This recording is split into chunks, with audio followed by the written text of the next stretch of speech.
السلام عليكم ورحمة الله وبركاته. سورة النساء مدنية. بسم الله الرحمن الرحيم. يا أيها الناس اتقوا ربكم الذي خلقكم من نفس واحدة وخلق منها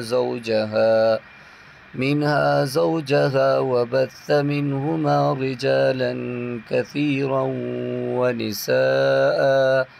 واتقوا الله الذي تساءلون به والأرحام إن الله كان عليكم رقيبا. وآتوا اليتامى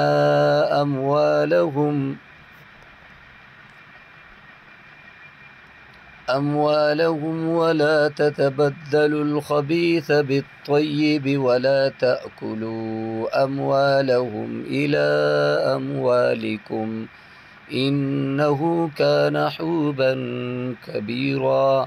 وإن خفتم ألا تقسطوا في اليتامى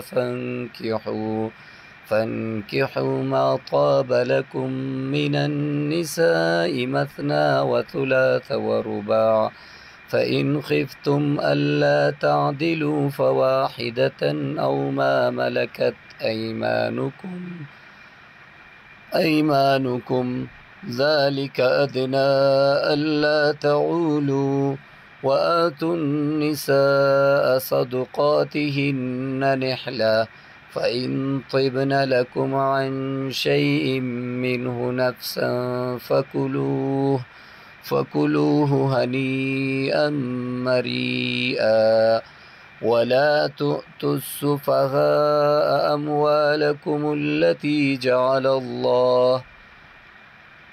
الله لكم قياما وارزقوهم فيها واكسوهم وقولوا لهم قولا معروفا. صدق الله العظيم. والسلام عليكم ورحمة الله وبركاته.